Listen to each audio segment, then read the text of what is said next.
La suite et la fin avec nos invités. On est toujours à Abidjan. Avant de filer à Lomé au Togo, on parlait des cadres du RHDP et des enseignants qui demandent à leur champion, le président Alassane Dramane Ouattara, de se présenter pour 2025. On était avec l'homme politique du secte des leaders émergents, Georges Hérault. Donc je disais que aujourd'hui, la candidature de Gbagbo et de Bédié sont actées. Et comme les Ivoiriens disent, qui va se négliger? Et donc, Ouattara aussi, ses militants sont en train de lui faire la cour, les charmes, les yeux doux pour qu'il se présente. Hein, sachant quand même que selon leur constitution, aujourd'hui, il a encore un mandat. Il a encore au moins un mandat à passer.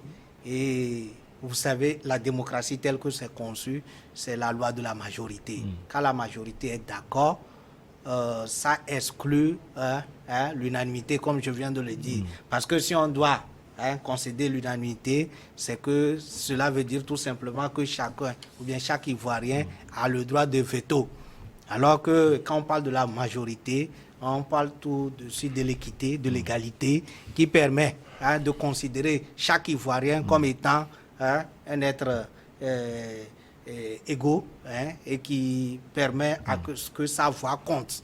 Et donc, aujourd'hui, ce qui se passe, c'est que c'est moi, dans mon entendement, c'est quand même quelque chose que je peux dire à l'endroit, un discours à l'endroit de ces opposants, Gbagbo et Bédié, pour dire, attention, ne pensez pas que tant que vous êtes candidat, Ouattara ne peut pas être candidat.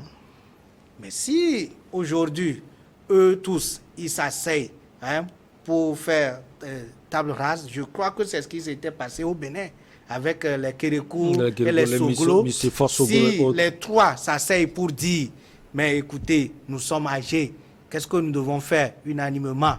Même à part la loi, comme vous l'avez dit, une loi qui limite l'âge, il faut que les trois s'asseyent unanimement pour dire, mais tiens, avec notre âge, nous pouvons constituer aujourd'hui un conseil, un appui pour la jeune génération qui va présider aujourd'hui à la destinée de la Côte d'Ivoire.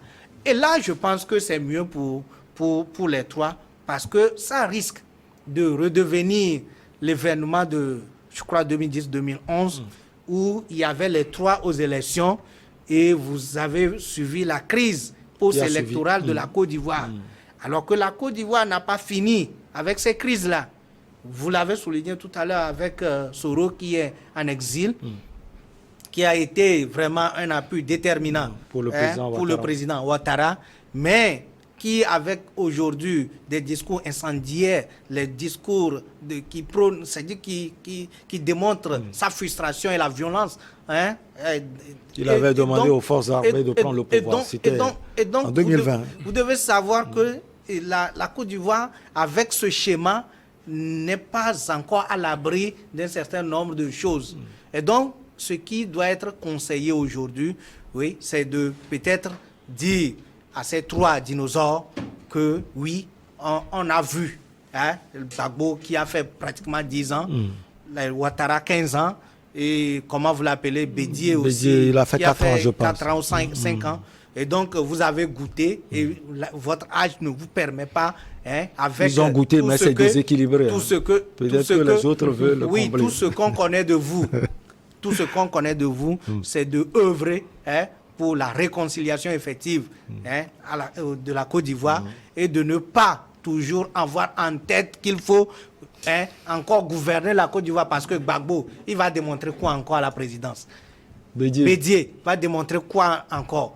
Ouattara, il va démontrer quoi encore? Ils en ont fait. Oui, on les reconnaît. On reconnaît, ils en ont fait. Et ça suffit, vous le dites. Comme ça. Alors, Firwet Kwabo, quand on voit le schéma de de la Côte d'Ivoire. Même on a l'impression que, comme Georges Weah l'a dit, ce sont les anciens présidents Bédié et Gbagbo qui ont, si on peut le dire, laissé la voie ouverte au président Alassane Ouattara, parce que j'écoute souvent son ministre de la Jeunesse, Mamadou Touré, qui dit « Nous sommes prêts, hein. Nous avons encore des cadres pour qu'ils puissent nous représenter, mais tant que vous voulez aller aux élections en 2025, notre candidat, il est toujours là. » Et il a dit ce jour-là, c'était à Daoukro, si je ne me trompe pas, qu'il est mieux portant même que les deux autres.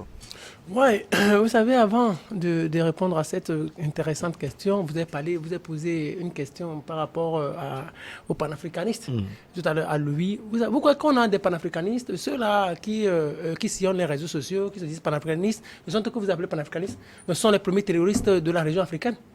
Ceux-là qui cherchent à déstabiliser les régions, qui manipulent les jeunes, qui vendent de l'illusion aux jeunes, ceux-là qui font des WhatsApp ou des audios, des vidéos, qui cherchent à déstabiliser les armées dans des pays et qui vous montent contre l'Occident, ce sont des panafricanistes. Non, ils n'ont jamais été panafricanistes, ce sont des terroristes.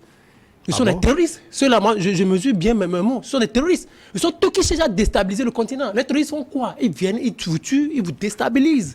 Ils vous mettent dans une situation difficile. Ils sont les premiers terroristes de la région africaine. Ne les considérez pas comme des panafricanistes. Moi, si on veut parler des panafricanistes, ce sont des gens qui sont sans émotion, mais qui comprennent la politique, qui mènent la politique avec un certain pragmatisme. C'est moi le premier panafricaniste aujourd'hui que moi je peux citer, c'est Fonya Singbe. Au moment où tout le monde voulait écarter Goïta, il dit non, on rassemble, on discute. Moi, le premier panafricaniste, c'est un panafricaniste d'où? Bien sûr, on parlait du général Léa Dema, je vais revenir sur cette question. Ceux-là, ne les considérez pas comme des panafricanistes. Ils sont des terroristes. Maintenant, pour répondre à votre question, vous savez, le danger de la Côte d'Ivoire aujourd'hui, n'engage que lui. Ça n'engage pas. C'est lui qui le dit. Non, mais ça n'engage pas. Non, c'est moi qui le dis. C'est moi qui le dis. Non, c'est moi qui le dis. Écoutez une seconde, s'il vous plaît. Non, c'est-à-dire ceux-là. Non, écoutez, ceux-là qui déstabilisent. Ceux-là qui déstabilisent. Donnent des informations sur des terroristes. Non, attendez. On va se focaliser. Non, moi, c'est-à-dire les jeunes qui s'appellent. Moi, je ne parle pas du président, des chefs de la jeune. Je parle de ces jeunes-là qui font des vidéos, qui cherchent à déstabiliser les États. Désolé. Non, qui cherchent à déstabiliser les États. Moi, je ne veux pas citer leur nom, mais ce sont des terroristes. Quel éveil de conscience? Un éveil de conscience, c'est celui-là qui déstabilise les États. On va parler de la Côte d'Ivoire. Donc, nous allons en Côte d'Ivoire. Vous savez, le danger de la Côte d'Ivoire aujourd'hui, c'est les Bédié et c'est les Gbagbo. Vous savez pourquoi je le dis? Ah bon? Oui. Gbagbo. Et le président Ouattara? Non, attendez. Ouattara avait dit que lui, il est prêt à se retirer de la politique si ses aînés se retiraient un peu plus tôt. Il avait dit également, quand il avait désigné Gon Coulibaly, sauf qu'il est revenu. Oui, sauf qu'il est revenu. Pourquoi? Parce que Bédié s'était porté candidat. Si Bédié avait retiré sa candidature ou avait renoncé à se présenter à la présidentielle de 2020, peut-être on n'aurait pas eu, sur ce point, le gars de la bonne foi, puisque la bonne foi est présumée, peut-être on n'aurait pas eu un Ouattara candidat. Pourquoi? Attendez, Bédié, le maire, sur ce point, je suis d'accord avec le maire, Bédié, il a quoi encore à démontrer? À plus de 80 ans. Gbagbo, 10 ans au pouvoir, il a quoi encore à démontrer, à prouver au reste du monde? Donc, vous pensez qu'il trace le chemin au président Ouattara? Il trace le chemin au président Ouattara. Vous savez, quand je vois la Côte d'Ivoire, je vois un peu le Rwanda aussi. C'est-à-dire des pays qui ne sont pas, au fait, stables. Le Rwanda n'est pas stable. Du moment où vous déstabilisez votre voisin direct, un temps ou tard, ils vont se lever contre vous. Quand Kagame va quitter le pouvoir, mais vous allez voir ce qui va se passer. La suite, c'est la même chose aussi avec la Côte d'Ivoire. Aujourd'hui, s'il ne prépare pas, le maire a proposé une belle solution. En réalité, la meilleure solution aurait été que les trois s'asseyent et disent, nous avons déjà fait notre temps. Nous avons tous été chefs d'État dans ce pays. La meilleure des choses, c'est de nous organiser, de préparer la réconciliation, ce feuille, et de remettre le pouvoir aux plus jeunes. Et puis, la Côte d'Ivoire serait sauvée. Dans cette posture actuelle, si on continue comme cela, la Côte d'Ivoire aura un avenir pas trop clair. Du moment où Ouattara va vouloir se présenter, n'oubliez pas, Charles Blé Goudé, il est revenu. Il y a d'autres encore qui sont à l'extérieur. Blé Goudé est là. Bédié, il est là. Ses sympathisants, partisans sont là. Gbagbo, il est là. Gbagbo qui n'est pas trop clair et qui se positionne encore. C'est dangereux. La meilleure des choses, c'est ce qui se passe actuellement avec les cadres du RHDP. Mais les premiers responsables, ce ne sont pas seuls ces cadres-là, mais les premiers responsables, c'est les Bédié, c'est les Gbagbo. La meilleure des choses, c'est qu'ils se retirent de la politique. Ils ont quoi? 80 ans. Ils ont quoi encore? Alors que les cadres-là, eux, ils sont là. Et ils sont là pourquoi? Parce qu'ils se disent que Ouattara est là, donc du moment où il est là, au moins ils nous garantissent un certain nombre d'intérêts. Alors lui, vous avez une minute, on va chuter avec la Côte d'Ivoire et parler du Togo. Alors quand on voit les cadres partout, il y en a partout, hein, au RHDP il y en a, même si vous pensez que ce ne sont pas forcément des Ivoiriens. Derrière Gbagbo également, on a Adama Pikas et d'autres. Au niveau du parti de Bédié, on a également des cadres, Jean-Louis Billon, qui est très bien. Il y a Maurice Kakugikawa et d'autres. Alors, pourquoi l'alternance n'arrive pas à se faire même au niveau des partis politiques? Oui, mais ça veut dire que tous ces présidents ont toujours quelque chose à se reprocher parce que tout le monde, chacun a peur de se faire attraper par son passé. Je parlais tout à l'heure du bilan politique d'Alassane Ouattara qui est très, très mitigé. Mais au-delà de tout, Alassane Ouattara, c'est quelqu'un qui constitue un appui considérable, un appui de taille pour la France aujourd'hui. Vous allez vous rendre compte qu'à chaque fois qu'il y a un problème, que la France a un problème avec un État, Alassane Ouattara est souvent consulté, même si ce n'est pas de façon officielle. Vous ne me direz pas que vous ne savez pas que Alassane Ouattara s'est rendu en France tout récemment. Lorsque les autorités burkinabées... Est-ce que c'est cela qui le pousse à faire un mandat de plus en 2025? C'est tout un ensemble. C'est tout un ensemble. Je dis, c'est-à-dire que quelqu'un l'a dit, Fimet disait au début de l'émission que la France a toujours joué un grand rôle, c'est-à-dire qu'un grand rôle dans l'élection des présidents en Afrique.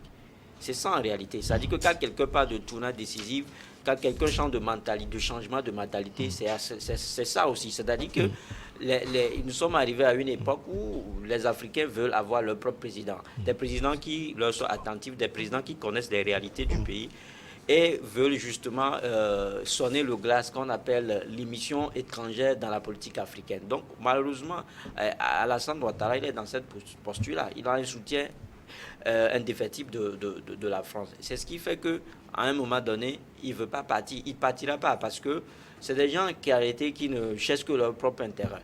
On ne peut pas être dans un pays comme la Côte d'Ivoire avec tout ce que le pays a vécu en 2010, en 2011 et dire que si l'autre se présente, je vais me représenter. Non.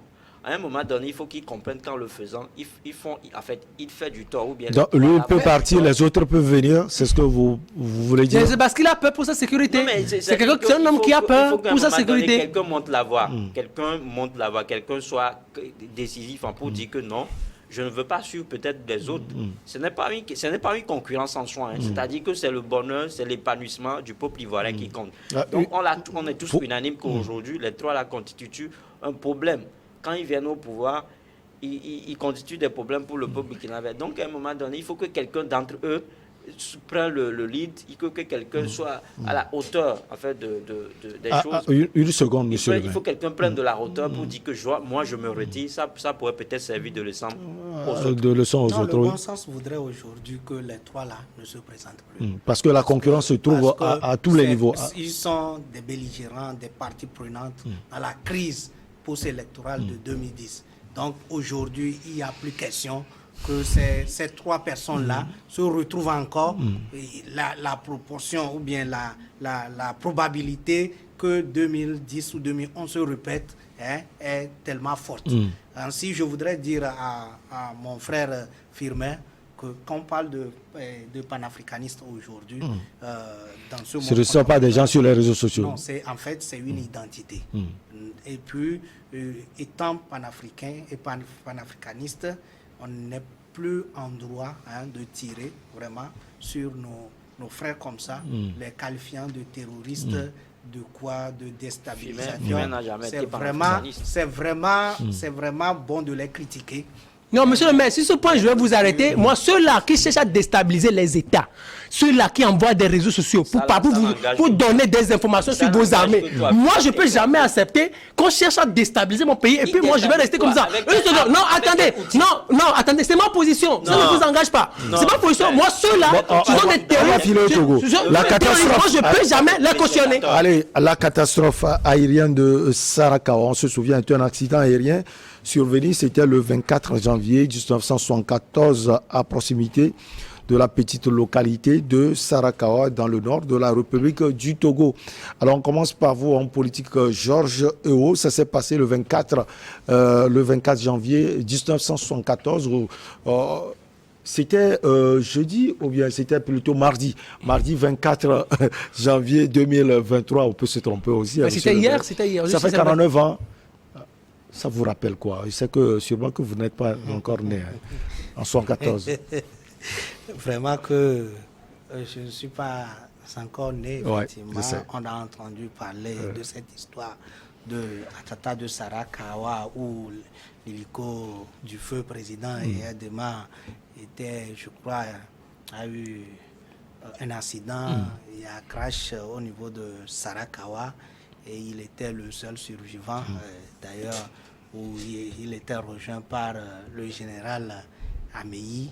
Quand on parle du général Ameyi, ça me fait un peu le truc au cœur parce que vous savez c'est un général très aimé dans la préfecture de Kloto. Bref, dans le Grand Kloto, c'est un général de référence, c'est un monsieur de référence chez nous, où nous l'avons aimé étant petit. Quand on parle de lui, c'est comme si c'est vraiment une étoile. Et donc, c'est une parenthèse et qu'elle a été rejointe selon l'histoire et qui sont revenus à Piakara, où ils sont revenus à Lomé le 2 février, je crois, qu'on appelle le retour triomphal. Et puis, et ses consorts. Aujourd'hui, il nous souvient qu'il y a l'hôtel Sarakawa, il y a même le village Sarakawa à côté de Pia, je crois. Et donc, c'est ce qui a permis, après l'attentat, que le général ait pu changer un certain nombre de choses, la manière où on dirigeait le pays, où il a nationalisé beaucoup d'entreprises qui étaient dirigées en ce moment par les expatriés. Et donc, il y avait beaucoup de choses qui étaient passées. Reste à savoir peut-être dans la discussion si le fait de nationaliser les structures aujourd'hui dans le passé ou le fait de les privatiser aujourd'hui, il n'y a pas quand même une remarque à faire ou des observations faites par rapport au fait que les nationaux dirigent ou que les expatriés ou bien les privés, du moins je parle des privés, dirigent. Donc aujourd'hui, ce qu'on peut retenir, c'est qu'il y a 49 ans, sauf que le monsieur n'est plus, de toute façon il est décédé. Et le donc ce qu'on pouvait dire véritablement, c'est que ça a marqué quand même une autre manière, une autre façon pour le général de collaborer ou bien de diriger avec les colons qui avaient mis la main sur un certain nombre de nos structures. Et donc, c'est ce que je peux quand même noter. Alors, Firmete Kouagbo, vous non plus, vous n'étiez pas né, mais l'histoire est là pour nous tous. Ouais, l'histoire est là. Je voudrais faire observer trois choses. La première chose, c'est chercher à avoir un éclaircissement. Je pense qu'il y avait dans la délégation un certain Jean Takpa. Je voudrais savoir si vous avez un certain lien avec lui, parce que c'est selon l'histoire. Quand on fouille, je me suis rappelé un peu ce nom-là, Jean Takpa. Moi, est-ce que je me trompe? Vous avez Jean un lien... Takpa, c'est mon oncle. Ah, c'est votre oncle? Oui. Il vit toujours. Il vit toujours? Oui. Wow, peut-être on aura la chance d'aller le croiser. Il est où? Il vit où? Il est entre Kbadapé et Lomé. Ah, le village et Lomé. Donc, qui reçoivent notre salut affectif. ce soir sur New World. Donc dans les prochains jours peut-être nous aurons la chance de le croiser ou d'aller chez lui, de lui dire bonjour, de lui dire bravo pour ce qui s'est passé aussi. Maintenant, la deuxième chose, on se rappelle que ce qui s'est passé à l'époque, c'est comme, d'après l'interprétation qu'il y a eu par la suite, c'est comme on en voulait au président Yadema. Oui. On en voulait au président Yadema. Donc, il y avait cet attentat-là qui avait été préparé, qui s'est passé. Et pourquoi je le dis? Parce que le 2 février, retour triomphal, il disait à partir de lundi, nous allons prendre les 49% restants. Et puis, il disait aussi que lorsque vous êtes dans la bourse et que tu veux tirer sur un buffle, il faut t'assurer que tu es en bonne posture. Un truc comme ça. Juste dire que on a voulu tirer sur lui ou on a tiré sur lui. Mais la bonne nouvelle, c'est qu'il est sorti de cette situation difficile de l'époque. Donc, juste dire que le général Eyadema, quand il dit que à partir de lundi, nous allons prendre les 49% restants, c'est comme il défendait les intérêts du Togo. Oui. Il défendait les intérêts du Togo et il ne voulait pas trop que les Occidentaux à l'époque profitent ou abusent de la confiance qu'on leur accordait ou pillent suffisamment les richesses du pays en notre défaveur. Donc, c'est à ce niveau-là que moi, je peux lui chanter des louanges, et c'est là où moi je dis, mais à l'époque c'était un panafricaniste, un panafricaniste aussi par rapport à la position qu'il a adoptée devant Pompidou dans les années 74, dans les années 70, pas avant 80, parce que Pompidou est mort en 1974. Pompidou est arrivé au pouvoir en 69 et il est mort en 1974. Donc avant 1974, devant Pompidou, Eyadema parlait du franc CFA, parce que nous voyons aujourd'hui, comme les panafricanistes le disent, Eyadema parlait de façon pragmatique devant Pompidou comment il fallait arrimer le franc français à l'époque et tout ça. Et aussi pour que le franc CFA ne nous triche pas trop à l'époque. Donc c'est là où je dis, mais à l'époque, des gens avaient une certaine lumière et ils avaient une certaine volonté panafricaniste pour pouvoir défendre le continent. La deuxième chose, ou la troisième chose que je voudrais faire observer, c'est quoi? Vous savez, l'attentat, le maire l'a dit, a beaucoup changé Eyadema. Elle a beaucoup changé en quel sens? Surtout après le 2 ou dans la suite de ce qui s'est passé après le 2 février. J'ai eu à rencontrer un certain nombre d'acteurs par rapport à cette situation. On a dit qu'à l'époque, le 2 février 1974, retour triomphal, parce que quand l'attentat s'est passé, Eyadema a fait un retour triomphal. Il a marché. Bon, je ne dirais pas qu'il a marché, mais il n'a plus pris l'avion, mais il a pris une voiture du nord au sud. Et les Togolais étaient sortis massivement pour l'accueillir, pour le remercier, pour le défier en quelque sorte. Et on a dit, ce 2 février-là, il y avait un secrétaire d'État français à la coopération qui était arrivé, et voici ce qu'il avait déclaré. Il faudrait être un surhomme pour ne pas succomber après. Il faudrait être un surhomme pour ne pas succomber après. Donc, quand les gens, les Togolais étaient sortis massivement pour accueillir Eyadema, mais je me dis, c'est à partir de là qu'il s'est dit, mais tout ce monde-là, pour moi, tous ces Togolais-là qui m'aiment, parce que j'ai eu à interviewer Maître Zesajabo, qui est un acteur de la société civile, qui a dit qu'Eyadema, eux, ils étaient encore jeunes, lycéens, étudiants. Il dit, de 1967 à 1974, Eyadema avait vraiment travaillé. Or, la chose s'est passée en 1974, cet accident-là. Et après 1974, avec tout ce monde qui est sorti pour Eyadema, je pense que c'est cette situation qui a rendu Eyadema dictateur. C'est ça qui l'a rendu dictateur. Et c'est après ça qu'il a changé. Était dictateur, quoi. Oui, Eyadema, tout le monde, il a régné sans partage pendant 38 ans, tout le monde le reconnaissant. Parce que c'était aussi l'époque aussi se prêtait. Tous les chefs d'État de cette époque étaient des dictateurs.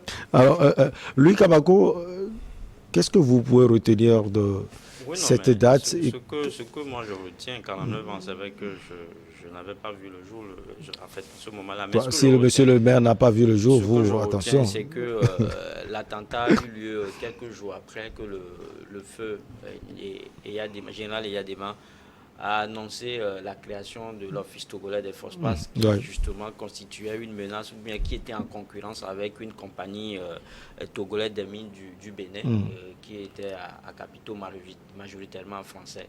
Donc pour eux, pour le feu président togolais, c'était un sabotage en fait de la République, de la France à l'époque. Donc c'est ce qui fait que par la suite, il prendra certaines décisions drastiques.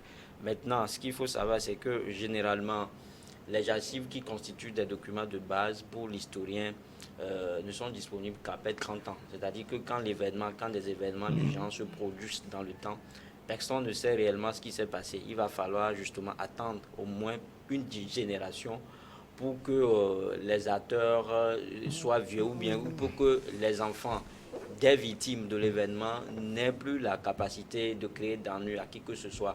Donc les documents ou bien les archives subissent ce qu'on appelle la déclassification. Donc aujourd'hui, l'événement s'est produit à 49 ans. Ça veut dire qu'on doit attendre au moins un an pour que les archives qui concernent en fait l'attentat de Sarakawa... Donc vous avez voulu dire 50 ans. 50 ans, Ouais, voilà, parce si que vous avez je parlé l'ai dit, de généralement 30. c'est 50 ans après que les informations soient disponibles. Donc les archives concernant l'attentat de Sarakawa ne sont pas encore déclassifiées. Donc en 2024, on aura peut-être plus d'infos. Certainement, on aura plus peut-être d'infos, on connaîtra les commanditaires et les victimes de cet attentat-là. C'est vrai que tu l'as dit tout à l'heure, que tu as un oncle qui est demain un témoin contemporain, mais il y a encore d'autres qui existent, qui sont là et qui partagent le temps avec nous. Donc je crois que tout cela, jusque-là, on ne peut que s'en tenir à la version des autorités togolaises. Et cette version, je le disais tout à l'heure, c'était le sabotage. C'était cette période-là, il y avait un refroidissement dans les relations entre la France et le Togo. Et donc, c'est ce qui fait que l'avion qui a quitté Lomé pour atterrir à Pierre a suivi ce crash-là. Donc, ce qu'on nous dit, c'est que le président, le feu Eyadema Gnassingbé était sorti idem, mais beaucoup de généraux ont perdu la vie. Dans cette On parle de Jacques Attin et d'autres. Il y a également un copilote, Bertrand. Voilà, beaucoup de personnalités, beaucoup d'hommes politiques et tout, qui ont perdu la vie. Donc je pense que on veut en savoir plus. C'est pas, en quelque sorte, c'est aussi un crime de plus. Oui. La dernière fois, on a parlé du 13 janvier aussi au Togo. Les gens sont toujours impatients parce que les gens continuent pas de demander des comptes aux gens. Et donc ça aussi, on veut des éclaircissements. On veut connaître vraiment les réels commanditaires de cet attentat-là et les victimes. Parce qu'on est dans un processus de réconciliation. À un moment donné, on a trouvé qu'il faille trouver quelques sommes en fait aux victimes des enfants, des enfants dont les parents ont été victimes des assaillants de 1960 jusqu'à 2005. Donc je crois que l'attentat de 1974 aussi doit être pris en compte. Monsieur le maire, vous avez un dernier mot à ajouter? Nous sommes à la fin. Oui, bon, en fait, aujourd'hui, je pense que le sujet n'est pas tellement d'actualité au temps du feu. C'est toute une c'est un mystère célébration d'anniversaire où il y a des défilés militaires, paramilitaires et civils. Et donc, aujourd'hui, le monde avance, le Togo avance, où on n'a pas, comme il a dit, on n'a pas assez d'informations, sur ce sujet, sur cet attentat. Mais ce qu'on note, c'est qu'il y avait quand même eu des décisions. À partir de ce moment-là, il y avait eu des décisions qui véritablement avaient avantagé, comment vous l'appelez, les Togolais. Et je me rappelle que avant l'ère que nous appelons, que nous regrettons même d'appeler démocratique, le vent de la démocratie, les Togolais ou les nanabins, le Togolais il faisait bon vivre, vous voulez dire. Comme on pouvait nous le dire, le Togolais ne regrettait pas, le Togolais même n'aime pas aller à l'extérieur. Le Togolais même, il y avait la possibilité d'aller en France sans visa, mais les Togolais aiment rester au pays parce que ça fait bon vivre. Allez, merci beaucoup à vous, Georges Théo. Vous êtes homme politique du cercle des leaders émergents. Merci également Affirmé Tekou Agbo, chroniqueur politique, directeur du Centre de recherche et de géopolitique internationale, Firmin Tekou Agbo. On va prendre les nouvelles du centre la semaine prochaine. Louis Kamako, merci à vous. Vous êtes journaliste, directeur de publication de Togo Breaking News. On vous dit également merci. Rédacteur en chef, j'allais dire. À très bientôt.